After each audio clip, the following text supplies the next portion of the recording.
Hello everyone. So Pearl Global के Q4 के result and con call discussion करेंगे आज हम कंपनी का। नंबर्स पे ऑफ कोर्स फोकस रहेगा, लेकिन मेन देखेंगे कि कमेंट्री कैसा है कंपनी का। यूएस में जो टैरिफ वॉर चल रहा है उससे इस कंपनी को कैसे इंपैक्ट हो सकता है, ये कंपनी क्या स्ट्रेटेजी फॉलो कर रही है एंड आगे का कैसा आउटलुक अपॉर्चुनिटी रखता है, ये सारी चीजें डिस्कस करेंगे। सो पर्ल ग्लोबल का बिजनेस मॉडल अगर हम देखें तो अप्रैल मैन्युफैक्चरिंग का बिजनेस है, इनका B2B बिजनेस है, एक्सपोर्ट का बिजनेस है। जो यूनिक चीज है इस कंपनी की कि इनकी मल्टी कंट्री प्रेजेंस है। लाइक इनका मैन्युफैक्चरिंग फैसिलिटी अगर आप देखोगे तो इंडिया के अंदर है, बांग्लादेश के अंदर है, ग्वाटेमाला के अंदर है, वियतनाम के अंदर है, इंडोनेशिया में है। सो ये सारी डिफरेंट डिफरेंट कंट्रीज में इस कंपनी ने अपनी मैन्युफैक्चरिंग फैसिलिटी बिल्ड करी है। इसमें इस कंपनी को एडवांटेज क्या आता है? सबसे पहला एडवांटेज मैनेजमेंट का कहना है कि ग्लोबली जो इनके क्लाइंट्स हैं वो आई मीन उनकी प्रेजेंस जो है वो बहुत सारी कंट्रीज के अंदर है। जैसे जारा इनका क्लाइंट है, टॉमी हिलफिगर इनका क्लाइंट है, कोल्स इनका क्लाइंट है, सो वॉलमार्ट इनका क्लाइंट है। तो ये सारे बड़े बड़े प्लेयर्स जिनकी बहुत सारी कंट्रीज में प्रेजेंस है। तो जब उनको सप्लाई चेन में कोई प्रॉब्लम आता है तो इनका ये जो डिफरेंट कंट्रीज में जो प्रेजेंस है, मैन्युफैक्चरिंग फैसिलिटी है, वो इनको हेल्प करता है अपने क्लाइंट को टाइम पे ऑर्डर शिपमेंट वगैरह जो है वो डिलीवर करने में। तो ये एक मेन इनका एडवांटेज है। दूसरा एडवांटेज है कि हर एक कंट्री की अपनी एक एक वहां पे लोकल एडवांटेज होता है। किसी का लेबर कॉस्ट कम होता है, कहीं पे रिसोर्सेज वगैरह आपको इजीली अवेलेबल होता है।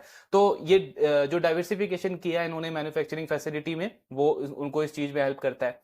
तीसरा एडवांटेज है इनको टैक्स एक्सपेंस के ऊपर। अगर आप इस कंपनी का टैक्स एक्सपेंस देखोगे, सो नॉर्मली हम इंडिया में देखते हैं कॉर्पोरेट्स का 25 से 30% का टैक्स एक्सपेंस का रेट होता है। इस कंपनी का टैक्स स्लैब जो है वो 13 से 15% में है, बिकॉज अलग अलग कंट्रीज में इन्होंने प्रेजेंस रखी है, तो उसका भी एडवांटेज मिलता है। तो 50% आपका टैक्स एक्सपेंस सेव हो गया। इसका मतलब क्या है कि शेयर होल्डर्स के लिए आप ज्यादा वैल्यू क्रिएट कर पा रहे हो। तो ये सारे मेन एडवांटेजेस हैं इस कंपनी के।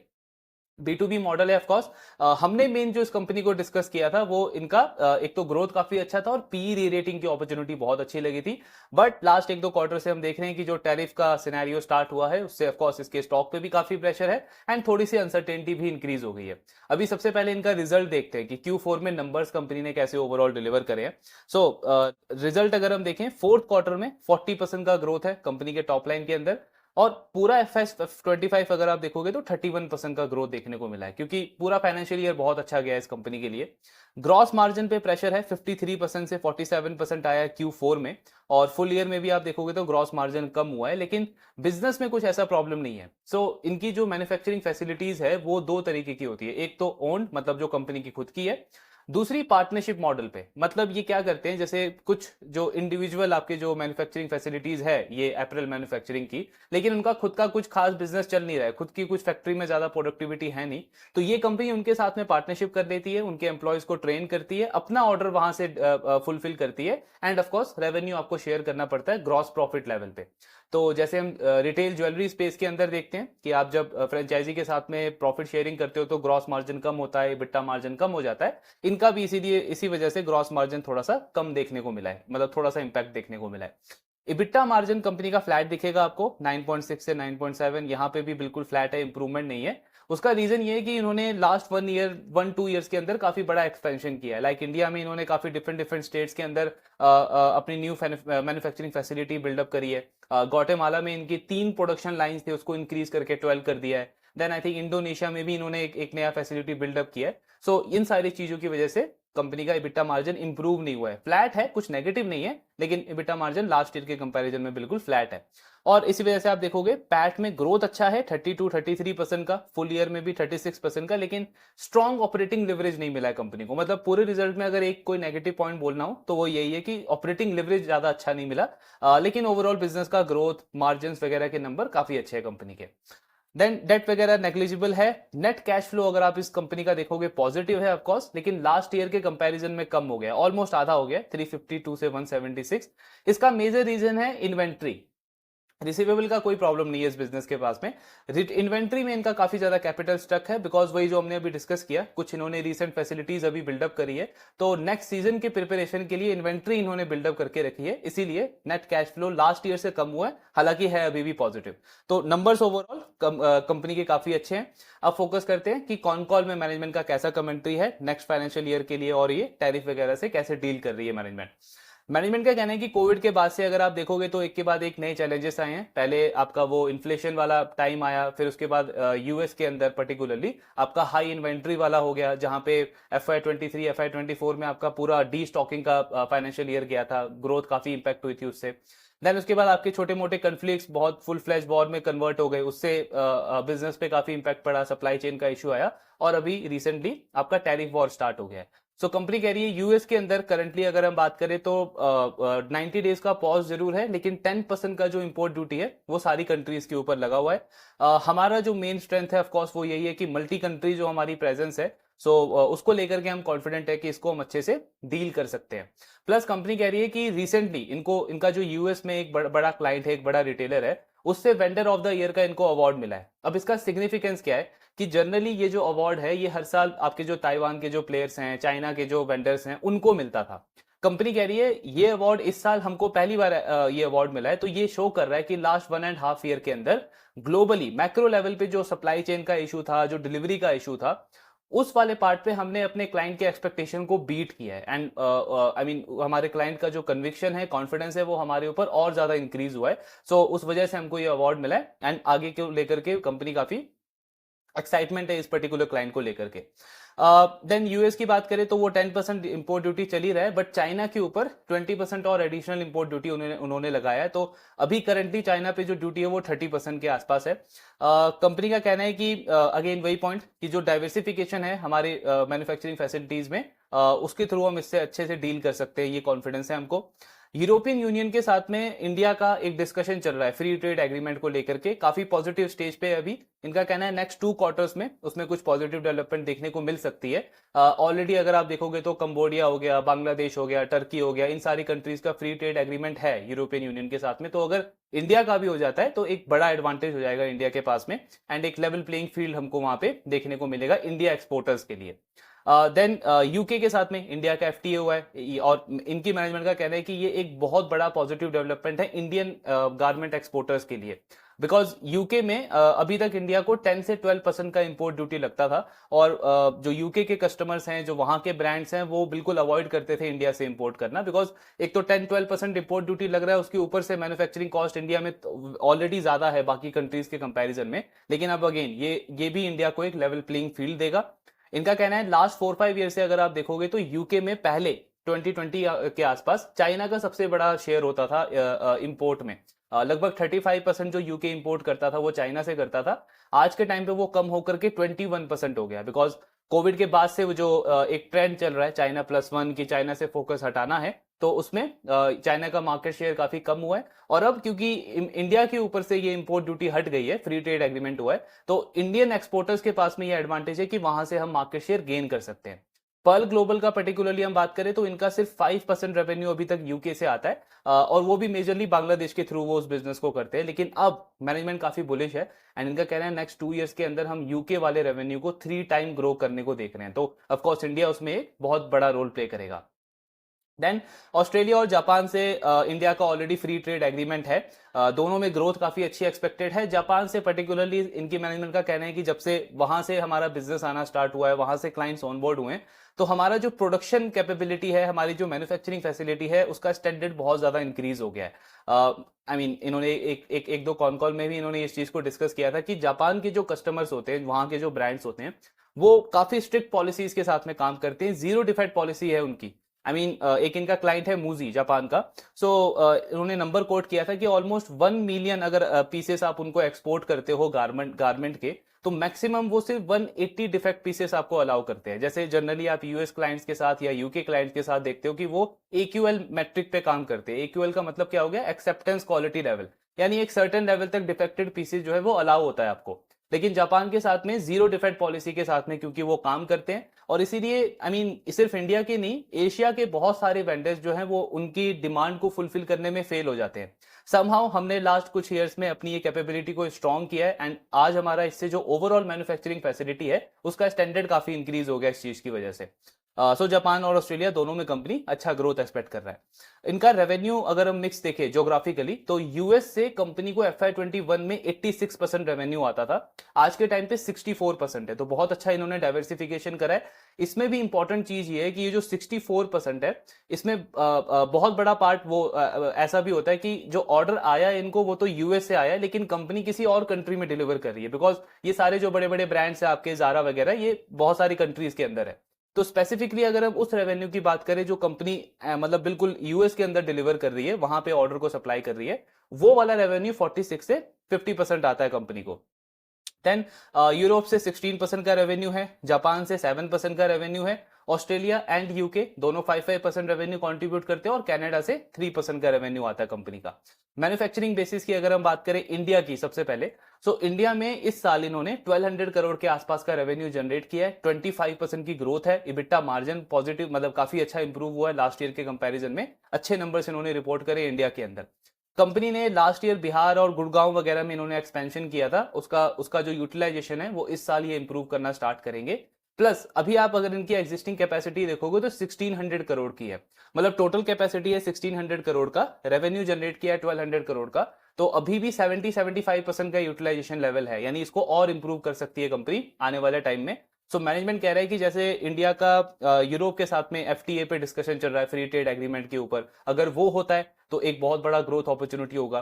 प्लस यूएस के साथ में भी एक्सपेक्टेड है कि कुछ डील वगैरह हो सकती है, यूके के साथ में ऑलरेडी हो गया है। तो मैनेजमेंट बहुत एग्रेसिव है इंडिया वाले मैन्युफैक्चरिंग फैसिलिटी को लेकर के कि इस साल यहां से अच्छा ग्रोथ पिकअप करेंगे ये। देन बांग्लादेश में ये इनका 4th क्वार्टर है जब से वो पूरा अनरेस्ट वगैरह हुआ, लास्ट ईयर गवर्नमेंट वहां पे चेंज हुई, काफी ज्यादा डिस्टर्बेंस भी हुआ था, लेकिन इनकी बिजनेस ऑपरेशन पे कोई इंपैक्ट ऐसा सीवियर देखने को मिला नहीं। हार्डली 10-15 डेज के लिए बीच में इनको शट डाउन करना पड़ा था, बट उसके बाद से अगर आप देखोगे तो कंसिस्टेंटली क्वार्टर आफ्टर क्वार्टर बहुत अच्छी चीजें हुई है कंपनी के लिए। इनफैक्ट इस क्वार्टर में इन्होंने ऑल टाइम हाईएस्ट शिपमेंट करी है बांग्लादेश से, तो बिजनेस का ग्रोथ भी वहां पे 35% का रहा है रेवेन्यू टर्म्स में, वॉल्यूम ग्रोथ भी काफी अच्छा आया है। प्लस कंपनी कह रही है कि बांग्लादेश की जो कोर एडवांटेज है कि उनका कॉम्पिटिटिव कॉस्ट मतलब लेबर कॉस्ट काफी कम है, स्किल्ड लेबर है वहां पे, एक्सपीरियंस मैनेजमेंट है, एंड उसके ऊपर से बांग्लादेश का जो फ्री ट्रेड एग्रीमेंट है बहुत सारी कंट्रीज के साथ में, लाइक ऑस्ट्रेलिया के साथ में, चाइना के साथ में, यूरोप के साथ में, यूके के साथ में, तो ये इनको एक और कोर एडवांटेज देता है बांग्लादेश को कि वो अच्छे से ग्रो कर सकते हैं। और ओवरऑल अगर आप देखोगे जैसे ट्रेंड अगर हम देखें लास्ट 2-3 क्वार्टर्स का, तो इनिशियली जैसा एक्सपेक्ट किया जा रहा था कि ये सारी चीजें हुई है बांग्लादेश में और एकदम से अब जो मार्केट शेयर है वो इंडिया की तरफ आना स्टार्ट हो जाएगा, वैसा होता हुआ एक्चुअली दिखा नहीं है, मतलब उतने फास्ट पेस पे तो बिल्कुल भी नहीं दिखा है, क्योंकि इनके जितने भी क्लाइंट्स हैं वो सब बहुत बड़े बड़े क्लाइंट्स हैं, like UK, Europe, Australia, US, इन सारी कंट्रीज के हैं।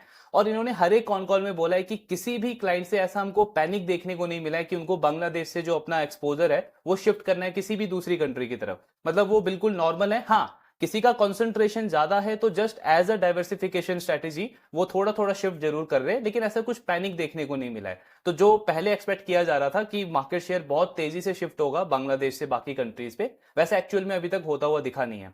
वहां के जो लोकल मैन्युफैक्चरर्स थे, जो बहुत बड़े प्लेयर्स थे बांग्लादेश के गारमेंट और टेक्सटाइल इंडस्ट्री के अंदर, उनको जरूर काफी इंपैक्ट हुआ है। आई मीन गवर्नमेंट चेंज होने की वजह से मे बी पॉलिटिकली ड्रिवन था या फिर कुछ और इश्यूज था, काफी सारे प्लेयर्स को अपने ऑपरेशन शट डाउन करने पड़े हैं, कईयों का फाइनेंशियल इरेगुलरिटी आया, बैंक्स का प्रॉब्लम आया, तो ये सारी चीजें हुई हैं। बट वहां पे भी पर्ल ग्लोबल और इनकी जैसे जो बाकी प्लेयर्स हैं उनको एडवांटेज हुआ, मतलब उन्होंने मार्केट शेयर गेन किया वहां पे।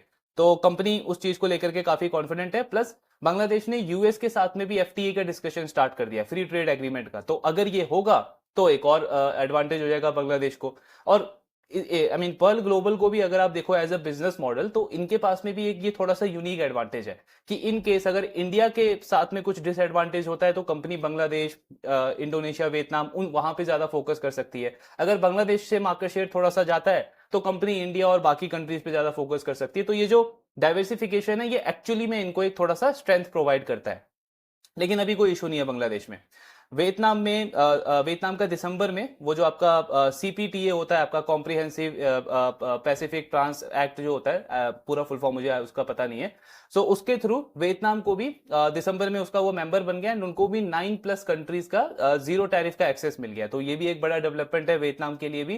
प्लस इनका ऑलरेडी वहां पे ग्रोथ काफी अच्छा चल रहा है। कनाडा के एक बड़े रिटेलर को इन्होंने ऑनबोर्ड किया है रिसेंटली, जिसका यूएस में भी एक्सपेंशन है। तो वो वाला बिजनेस भी ठीक चल रहा है कंपनी का। इंडोनेशिया में इन्होंने अभी अभी कैपेक्स किया था और उसका वो जो फैसिलिटी का यूटिलाइजेशन है वो 50% हो गया है। कंपनी कह रही है इस फाइनेंशियल ईयर में उसको हम आगे चल के और इंप्रूव करेंगे। लास्टली ग्वाटेमाला में जो इनका फैसिलिटी है, आई मीन वो हाई कॉस्ट है थोड़ा सा। इनका कहना है जब आप एशिया में देखते हो, हमारा इंडिया में, बांग्लादेश में, बाकी कंट्रीज में, तो वहां पे जो हमको एडवांटेज मिलता है प्रोडक्शन में वो ग्वाटेमाला में नहीं मिलता है। लेकिन आई मीन क्लाइंट्स जो है हमारे वो थोड़ा सा प्रेफर करते हैं, उनको थोड़ा सा अट्रैक्ट करता है हमारा ये ग्वाटेमाला का जो हमारा मैन्युफैक्चरिंग फैसिलिटी है, बिकॉज वहां से यूएस का जो ट्रांजिट टाइम है वो काफी कम है, आई थिंक 1 वीक के आसपास है। तो इसलिए वो थोड़ा सा कंफर्ट फील करते हैं, इसलिए हमको वहां पे ये मैन्युफैक्चरिंग फैसिलिटी रखनी पड़ती है। अभी इन्होंने वहां पे एक्सपेंशन किया है, 3 प्रोडक्शन लाइन से 12 प्रोडक्शन लाइन किया है। थोड़ा बीच में वो लॉस इंक्रीज हो गया था, न्यू सीईओ इन्होंने वहां पे हायर किया है, तो आगे कंपनी एक्सपेक्ट कर रही है उसका प्रोडक्टिविटी वगैरह इंक्रीज होगा। देन कैपेक्स अगर आप देखो कंपनी का, तो FY25 में 135 करोड़ का कैपेक्स किया था कंपनी ने पूरा। इस साल के लिए कंपनी 250 करोड़ का कैपेक्स प्लान कर रहा है, मतलब ऑलमोस्ट डबल कर रहे हैं अपने कैपेक्स को कंपनी। और ये नंबर ही शो करता है, कोई भी मैनेजमेंट अगर इतना बड़ा कैपेक्स करता है लास्ट ईयर के कंपैरिजन में, तो इसका मतलब है कि मैनेजमेंट बहुत अच्छा डिमांड एक्सपेक्ट कर रहा है आने वाले फाइनेंशियल ईयर के लिए भी। और ये जो 250 करोड़ का कैपेक्स है, इसमें से 110 करोड़ जो है वो बांग्लादेश में जाएगा न्यू कैपेसिटी एक्सपेंशन के लिए, 20 करोड़ इंडिया में जाएगा न्यू कैपेसिटी एक्सपेंशन के लिए। देन 90 करोड़ कंपनी और बांग्लादेश में इन्वेस्ट करेगी वहां की लॉन्ड्री एक्सपेंशन के लिए, बिकॉज उससे इनका जो वॉशिंग कॉस्ट है वो और रिड्यूस होगा। तो बाकी सारा और जो आपका मेंटेनेंस कॉस्ट होता है वहां पे कंपनी इन्वेस्ट करेगी। इससे आरओसी जो है कंपनी वो 18 से 20% का एक्सपेक्ट कर रहा है, तो काफी एफिशिएंसी वाला कैपेक्स कंपनी कर रही है। देन जो रिसेंट अभी टैरिफ वाला डेवलपमेंट हुआ है, इससे यूएस रिटेलर्स में कैसा सेंटीमेंट है, वहां के रिटेलर्स की कैसा डिमांड वगैरह देखने को मिल रहा है। तो कंपनी का कहना है कि मतलब स्टार्टिंग में थोड़ा सा कंफ्यूजन था, बिकॉज पहले 10% इंपोर्ट ड्यूटी किया गया चाइना के ऊपर एकदम से, फिर 145% कर दिया, देन अभी कम करके 30% किया है। तो इनका कहना है कि थोड़ा सा वहां पे डिस्कंफर्ट देखने को मिला यूएस रिटेलर्स की तरफ से, बिकॉज हॉलीडेज के टाइम पे जो आपका क्रिसमस और न्यू ईयर का टाइम होता है, तो यूएस रिटेलर्स काफी ज्यादा इंपोर्ट करते हैं चाइना से। तो उनका थोड़ा सा फोकस मनी सेव की तरफ गया, बिकॉज उनको उस टाइम पे उस सीजन में काफी कुछ गिफ्टिंग आइटम्स और कुछ एसेसरीज वगैरह इंपोर्ट करना होता है चाइना से। अभी चाइना का इंपोर्ट ड्यूटी 30% है। अब वहां की जो मीडिया रिपोर्ट्स है यूएस की, वो जरूर बता रही है कि कंज्यूमर सेंटीमेंट थोड़ा सा वीक है, सेल्स पे थोड़ा सा इंपैक्ट पड़ सकता है। लेकिन इनकी मैनेजमेंट का कहना है कि अप्रैल में या मई में हमको ऐसा कुछ देखने को मिला नहीं है, ऑर्डर कैंसिलेशन भी नहीं हुआ है। प्लस यूएस के अंदर भी अगर हम बात करें तो रिटेलर्स की सेल्स अच्छी रही है, मई भी अभी तक काफी अच्छा जा रहा है। सो बाकी आगे देखना होगा चीजें कैसे प्लेस होती है। एक बार जो ये 90 डेज आपका कंप्लीट हो जाएगा, उसके बाद और क्या फर्दर डेवलपमेंट्स होती है और ज्यादा क्लैरिटी वहीं पे मिलेगा। कस्टमर एडिशन पे अगर हम बात करें तो इस कंपनी ने इस पूरे साल में 2 नए कस्टमर्स को ऐड किया है। इनका कस्टमर एडिशन काफी स्मूथ रहता है। कंपनी कह रही है हमारे पीयर्स के कंपैरिजन में हमको एक मेन एडवांटेज है कि एक तो हम मल्टी कंट्री में प्रेजेंट है, दूसरा हम ऑलरेडी काफी बड़े बड़े मार्की क्लाइंट से काम कर रहे हैं जिनकी ग्लोबल प्रेजेंस है, तो वो ब्रांड ही काफी है हमको नए कस्टमर को एक्वायर करने के लिए, तो हमको ज्यादा डिफिकल्टी नहीं होती है। 2 कस्टमर्स इन्होंने ऐड करे हैं और इनका पोटेंशियल है 50 मिलियन डॉलर रेवेन्यू का जनरेट करने का। इन्होंने एक्चुअली 2 स्लैब बनाए हैं। जो इनके टॉप कैटेगरी के क्लाइंट्स हैं वो उनके लिए 100 मिलियन रेवेन्यू जनरेट करते हैं, जो उसके सेकंड कैटेगरी में आते हैं वो 50 मिलियन डॉलर रेवेन्यू जनरेट करते हैं, और फिर उससे नीचे कैटेगरीज के आते हैं। तो अभी जो इन्होंने 2 नए क्लाइंट्स एक्वायर करे हैं वो 50 मिलियन डॉलर वाले करे हैं। देन जैसा हमने केबल वायर में देखा था, डायनामिक केबल की मैनेजमेंट ने बोला था कि जो इंपोर्ट ड्यूटी अभी 10% है, तो उसमें यूएस के जो बायर्स हैं वो सप्लायर्स को बोल रहे हैं कि वो बियर करें इसको 10% इंपोर्ट ड्यूटी को। तो इस सेक्टर में किस तरीके की चीजें चल रही हैं, यहाँ पे पर्ल ग्लोबल का कहना है कि ऐसी डिमांड जरूर आ रही है रिटेलर्स की तरफ से कि जो वेंडर्स हैं वो थोड़ा सा बर्डन शेयर करें, लेकिन बर्डन शेयर करने का यहाँ पे और भी मेथड है। मतलब ऑफ कोर्स एक तो ये है कि इंपोर्ट ड्यूटी को थोड़ा सा वो शेयर करें। इनका कहना है कि जो रिक्वेस्ट आ रही है रिटेलर्स की तरफ से वो 1% से लेकर के 5% तक आ रही है। पर्ल ग्लोबल ने कुछ कुछ केसेस पे कुछ क्लाइंट्स के साथ में बर्डन शेयर किया है, लेकिन मैक्सिमम जो इन्होंने किया है वो 2 से 2.25% तक किया है, और वो भी कुछ क्लाइंट्स के साथ में किया है। ये पहला मेथड है। कंपनी कह रही है इसके अलावा दूसरा मेथड ये है कि कई सारे यूएस रिटेलर्स का जो एलोकेशन है वो चाइना के अंदर बहुत ज्यादा है। तो चाइना में तो इंपोर्ट ड्यूटी 30% है, तो हम उनको हेल्प कर रहे हैं कि चाइना से वो अपना सोर्सिंग जो है वो शिफ्ट कर सकते हैं किसी भी दूसरी कंट्री में, इंडिया में, बांग्लादेश में, वियतनाम, इंडोनेशिया। अगेन जो हमारा मल्टी कंट्री प्रेजेंस है वो हमको यहाँ पे ये एडवांटेज देता है। तो दूसरा मेथड हम ये फॉलो कर रहे हैं कि इंपोर्ट ड्यूटी का बर्डन नहीं शेयर कर रहे, लेकिन अपने क्लाइंट को हेल्प कर रहे हैं कि वो चाइना से एक्सपोजर कम कर ले, शिफ्ट कर ले दूसरी कंट्री की तरफ। तीसरा हम हेल्प कर रहे हैं, जैसे क्योंकि हमारी अगेन वही मल्टी कंट्री प्रेजेंस है, तो हमारा सप्लाई चेन थोड़ा सा एफिशिएंट है। तो हम हमारे क्लाइंट को हेल्प कर रहे हैं कि जो भी उनको रॉ मटेरियल चाहिए या जो भी वो फिनिश गुड जो सोर्स कर रहे हैं कहीं और कंट्री से, उसको टाइमली हम पूरा सप्लाई चेन मैनेज करके उनको यूएस के अंदर ऑन टाइम डिलीवर करें। तो ये डिफरेंट डिफरेंट मेथड्स हैं जो हम फॉलो कर रहे हैं। सिर्फ ऐसा नहीं है कि बर्डन पूरा इंपोर्ट ड्यूटी का शेयर किया जा रहा है, मैक्सिमम 2 से 2.25%, वो भी कुछ क्लाइंट्स के साथ में। और इसके अलावा और 2 मेथड है जिसकी वजह से कंपनी कह रही है कि बहुत कोई ऐसा नेगेटिव इंपैक्ट नहीं होने वाला हमारे मार्जिन वगैरह के ऊपर। देन इंडिया ने रिसेंटली अभी जो आपका बांग्लादेश से रेडी टू वेयर गारमेंट्स जो वगैरह इंपोर्ट किया जाता है उस पर रिस्ट्रिक्शंस लगाया है। मतलब सिर्फ 2 ही पोर्ट्स के थ्रू आप उसको इंपोर्ट कर सकते हो, एक कोलकाता एक मुंबई, और किसी रूट से इंपोर्ट नहीं कर सकते, सिर्फ मुंबई और कोलकाता के पोर्ट से इंपोर्ट किया जा सकता है। अब ये इससे जो ट्रांजिट टाइम है ओवरऑल इंडियन इंपोर्टर्स का वो 1 वीक ज्यादा इंक्रीज हो गया। ऑफकोर्स उनके लिए नेगेटिव है, पर्ल ग्लोबल के लिए नहीं है, बिकॉज इनका कहना है हम बांग्लादेश से कुछ भी इंडिया में इंपोर्ट करते नहीं है, हमारा सारा जो एक्सपोर्ट है वो किसी और कंट्री में जाता है, तो हमारे बिजनेस पे इसका कोई इंपैक्ट नहीं पड़ेगा। देन इस कंपनी का गाइडेंस था FY24 में, इन्होंने गाइडेंस दिया था कि FY28 तक हमारी जो टोटल प्रोडक्शन कैपेसिटी है उसको हम 130 मिलियन पीसेस तक लेके जाएंगे। अभी 93 मिलियन पीसेस है, और जो टोटल वॉल्यूम प्रोड्यूस करेंगे हम वो 100 मिलियन करेंगे। मतलब इस फाइनेंशियल ईयर में अगर आप देखोगे तो 73 मिलियन पीसेस इन्होंने शिप किए हैं। FY28 तक का इनका टारगेट है 100 मिलियन पीसेस शिप करने का। मैनेजमेंट कह रहा है ये गाइडेंस बिल्कुल ऑन ट्रैक चल रहा है, इसको हम टाइमली अचीव कर लेंगे, इनफैक्ट टाइम से थोड़ा पहले ही अचीव कर लेंगे। मतलब FY28 एंड नहीं होगा उससे पहले ही अचीव कर लेंगे। सो जैसे इस साल कंपनी 7 से 8 मिलियन और पीसेस ऐड कर रही है, तो टोटल कैपेसिटी इनकी 101 मिलियन की हो जाएगी by the end of FY26। Management का कहना है कि हमारा जो बिजनेस है इसमें 100% यूटिलाइज करने के लिए हमको 2 साल का टाइम लगेगा, बिकॉज एक बड़ा चैलेंज इस इंडस्ट्री का ये रहता है कि जब आप कहीं पे एक्सपेंशन करते हो, बड़ा एक्सपेंशन करते हो, तो एम्प्लॉयज को ट्रेनिंग देने में थोड़ा सा टाइम लगता है। जैसे इन्होंने कॉन कॉल में इंडिया का ही बताया था कि अगर आप इंडिया का सबसे बड़ा इनएफिशिएंसी देखोगे तो वो यही है कि यहाँ पे जो लेबर है उसको उसको ट्रेन करने में काफी ज्यादा टाइम जाता है, उस क्वालिटी के स्किल लेवल्स नहीं है जैसे बांग्लादेश में अवेलेबल है, स्पेशली टियर 2 टियर 3 सिटीज के अंदर। सो वो चीज है, तो कंपनी कह रही है इसलिए 100% यूटिलाइज करने में हमको 2 साल का टाइम लगेगा। तो उसको देखते हुए हमने ये प्रोजेक्शन रखा था कि अगर हमको 100 मिलियन पीसेस शिप करना है तो हमको 130 मिलियन की कैपेसिटी बिल्ड करनी पड़ेगी, और कंपनी कह रही है कि ऑन ट्रैक है, FY28 तक वो हो जाएगा। देन इंडिया यूके का जो FTA ट्रेड हुआ है ये कितना बड़ा पॉजिटिव है, तो एक्चुअली ये मैनेजमेंट कह रही है कि इंडिया के लिए ये बहुत बड़ा पॉजिटिव है, बहुत बड़ा डेवलपमेंट है। बिकॉज अभी तक यूके के जो इंपोर्टर्स थे वो सिर्फ कुछ ऐसे जो यूनिक डिजाइन होते थे इंडिया से उसी को इंपोर्ट करते थे जो कहीं और अवेलेबल नहीं है। अदरवाइज वो अवॉइड करते थे बिल्कुल ही इंडिया से इंपोर्ट करना, क्योंकि एक तो वो 10-12% का इंपोर्ट ड्यूटी है, उसके ऊपर से एडिशनल हाई मैन्युफैक्चरिंग कॉस्ट है इंडिया का, तो ज्यादा डिसएडवांटेज था इंडिया को। लेकिन अब क्योंकि ये इंपोर्ट ड्यूटी हट गया है तो लेवल प्लेइंग फील्ड मिला है। प्लस कंपनी कह रही है चाइना से जो मार्केट शेयर शिफ्ट हो रहा है, पहले 35% चाइना इंपोर्ट आता था यूके के अंदर, अब वो सिर्फ 21% है। तो वो मार्केट अब इंडियन एक्सपोर्टर्स की तरफ आएगा, हमारे पास एक अपॉर्चुनिटी उसको ग्रैब करने का।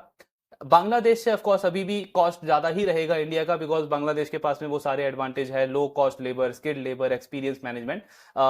5 से 7% का डिफरेंस है इंडियन में जो मैन्युफैक्चर होता है और बांग्लादेश में जो मैन्युफैक्चर होता है, उसका मैन्युफैक्चरिंग कॉस्ट में 5 से 7% का डिफरेंस है। लेकिन कंपनी कह रही है कि ओवरऑल जो ये इंपोर्ट ड्यूटी हटाए, एटलीस्ट अब एक थोड़ा सा एडवांटेज आया इंडिया को, बिकॉज ये पहले जो डिफरेंस था वो 15-17% हो जाता था इंपोर्ट ड्यूटी की वजह से, अब थोड़ा सा एडवांटेज आया इंडिया को, और इंडिया जैसे वियतनाम है, कंबोडिया है, इन सारी कंट्रीज के साथ में compete कर सकता है। हालांकि वियतनाम को भी दिसंबर में वो फ्री ट्रेड एग्रीमेंट का एक्सेस मिल गया यूके के साथ में, लेकिन वियतनाम का अभी कुछ ज्यादा एक्सपोजर है नहीं यूके में। तो पर्ल ग्लोबल कह रहा है कि हम वियतनाम प्लस इंडिया दोनों को साइमल्टेनियसली ग्रो करने पे फोकस करेंगे। एंड ऑफ कोर्स आगे चल के इसमें एक बड़ा ग्रोथ देखने को मिल सकता है। टर्की को एक और एड ऑन एडवांटेज है, और वो रहेगा आगे भी, बिकॉज वहां से जो ट्रांजिट टाइम है यूके में वो हार्डली 1 वीक का है, तो उनके पास में एक एड ऑन एडवांटेज है। बट ओवरऑल इंडिया जो है आज के टाइम पे वो अब काफी सारी कंट्री से compete कर सकता है इस वाले पार्ट पे। देन लास्टली एक और पॉइंट हम डिस्कस करें मार्जिन के ऊपर। सो इन्होंने एक और गाइडेंस दिया था कि FY28 तक हमारा जो इबिट्टा मार्जिन है वो 10 से 12% तक जाएगा। अब इस फाइनेंशियल ईयर में आप देखोगे, लास्ट फाइनेंशियल ईयर में देखोगे तो मार्जिन बिल्कुल फ्लैट है, 9% है, लास्ट ईयर भी 9% था, तो अभी तक वो इंप्रूवमेंट देखने को मिला नहीं है। मैनेजमेंट का कहना है कि अगर आप ओवरऑल ग्रुप लेवल पे नंबर देखोगे तो बिल्कुल मार्जिन में इंप्रूवमेंट नहीं दिखेगा, लेकिन इसका मेन रीजन ये है क्योंकि लास्ट 1-2 ईयर में हमने बहुत बड़ा कैपेक्स किया है। लाइक हमने ग्वाटेमाला में प्रोडक्शन लाइंस इंक्रीज किए हैं, हमने इंडिया में काफी ज्यादा एक्सपेंशन किया है, इंडोनेशिया में एक बड़ा कैपेक्स किया है, और इन सारी प्रोडक्शन फैसिलिटी में यूटिलाइजेशन बढ़ने में थोड़ा सा टाइम लगेगा। उसको अगर आप एक्सक्लूड करके देखोगे तो हमारा आज के टाइम पे बिट्टा मार्जिन 10.5% है, यानी ऑलरेडी हमको ऑपरेटिंग लेवरेज मिल रहा है, ऑलरेडी मार्जिन एक्सपेंशन आ रहा है बिजनेस में। ओवरऑल नंबर्स में ये बहुत जल्दी रिफ्लेक्ट होना स्टार्ट हो जाएगा क्योंकि इसके 3 मेन लीवर्स हैं। सबसे पहला, इनका जो ग्वाटेमाला की जो मैन्युफैक्चरिंग फैसिलिटी है वो अभी लॉस में है, कंपनी कह रही है आने वाले टाइम में ये ब्रेक इवन कर लेगा, तो यहां से मार्जिन इंप्रूव होगा। दूसरा, इनका इंडिया में जो यूटिलाइजेशन है जो हमने अभी डिस्कस किया 70-75% है, रेवेन्यू पोटेंशियल है 1600 करोड़, इन्होंने अभी जनरेट किया 1200 करोड़, तो आने वाले टाइम में इसका यूटिलाइजेशन लेवल बढ़ेगा, यहां से मार्जिन इंप्रूवमेंट आएगा। तीसरा, इंडोनेशिया का जो यूटिलाइजेशन है अभी सिर्फ 50% है, और इस साल कंपनी वहां पे वॉल्यूम डबल करने को देख रहा है, तो अगेन उसका भी यूटिलाइजेशन लेवल बढ़ेगा, तो वहां से भी मार्जिन इंप्रूवमेंट आएगा। सो ये 3 मेन लीवर्स है जिसकी वजह से मैनेजमेंट कॉन्फिडेंट है कि by the end of FY28 हमारा EBITDA मार्जिन 10-12% के रेंज में आ जाएगा। लास्ट एक और अगर हम चीज डिस्कस करें इनका यूएस को लेकर के कि यूएस में इंपोर्ट कैसा चल रहा है, कंपनी कह रही है लास्ट फाइनेंशियल ईयर के जो एंड के 4-5 मंथ्स थे उसमें इंपोर्ट में अच्छा ग्रोथ देखने को मिला था, और अभी भी जो ये फाइनेंशियल ईयर स्टार्ट हुआ है अप्रैल मई, जैसा हमने बताया सेल्स अच्छी चल रही है वहां के यूएस रिटेलर्स के अंदर। बट एक वही अनसर्टेनिटी है कि वो टैरिफ का आगे चल के चीजें कैसी प्ले आउट होगी। इनका कहना है कि जो हमारा डिस्कशन हो रहा है यूएस रिटेलर्स के साथ में, तो थोड़ा उनका ये भी व्यू बन रहा है कि प्राइस इंक्रीज ले ले, जो इंपोर्ट ड्यूटी उनको बेयर करना पड़ रहा है उससे वो थोड़ा सा प्राइस इंक्रीज ले, लेकिन इसकी वजह से वहां पे उनको पॉलिटिकली थोड़ा सा इफेक्ट देखने को मिल सकता है, बिकॉज एक ऐसे प्रेसिडेंट है अभी जो मॉर्निंग में कुछ बोलते हैं इवनिंग में कुछ बोलते हैं, तो चीजें थोड़ी सी अनसर्टेनिटी ज्यादा है। लेकिन डिमांड वाइज ऐसा कुछ नहीं है, डिमांड अच्छा चल रहा है, सेल्स अच्छा चल रहा है, थोड़ी सी अनसर्टेनिटी है और टाइम के साथ उस पर क्लैरिटी मिलेगा। कंपनी अपने पार्ट पे कॉन्फिडेंट है कि जो हमारा यूनिक एडवांटेज है मल्टी कंट्री मल्टी प्रोडक्ट, उसके थ्रू हम इसको अच्छे से नेविगेट कर लेंगे। तो ये पूरा कॉनकॉल वाला पार्ट था पर्ल ग्लोबल का। नाउ नंबर्स अगर आप देखोगे तो बहुत अच्छे इन्होंने रिपोर्ट करे हैं पूरे फाइनेंशियल ईयर में भी, Q4 के अंदर भी। बिजनेस का डायरेक्शन भी अगर आप देखोगे तो काफी अच्छा लगता है, कैपेक्स ऑलमोस्ट डबल कर रहा है कंपनी लास्ट ईयर से, तो यही चीज काफी है किसी भी मैनेजमेंट का एक हंगर दिखाने के लिए कि वो ग्रोथ को लेकर के कितना कॉन्फिडेंट फील कर रहा है, डिमांड को लेकर के कितना कॉन्फिडेंट फील कर रहा है, और गाइडेंस के बिल्कुल इन लाइन चल रहा है। मतलब इनका वॉल्यूम ग्रोथ का अगर आप गाइडेंस देखोगे तो 12-14% का वॉल्यूम ग्रोथ का गाइडेंस है नेक्स्ट 3 ईयर्स के लिए। देन उसके साथ में थोड़ा सा वैल्यू एप्रिसिएशन मिलेगा तो 15-20% तक का ओवरऑल रेवेन्यू ग्रोथ आ सकता है। एंड क्योंकि इबिट्टा मार्जिन इंप्रूवमेंट होने का गाइडेंस दिया है 10 से 12% का, तो इबिट्टा का ग्रोथ 20 से 25% पे रह सकता है।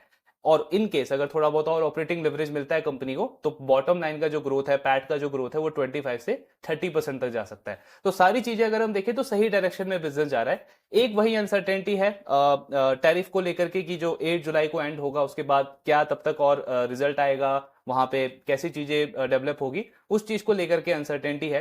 बाकी तो चीजें ऑफकोर्स हमको ट्रैक ही करनी है, क्योंकि री रेटिंग का अपॉर्चुनिटी अगर आप देखोगे तो अच्छा है, बहुत अच्छा है। 26 का पी मल्टीपल है करंटली, फॉरवर्ड पी 22-23 का है, अर्निंग ग्रोथ कंपनी का 30-35% का चल रहा है, मतलब पैग रेशियो जो है वो बिलो 1 है। तो री रेटिंग का पोटेंशियल तो बहुत है, लेकिन जब तक उस पर क्लैरिटी नहीं मिलेगा थोड़ा सा प्रेशर कंटिन्यू रह सकता है इसके स्टॉक के ऊपर।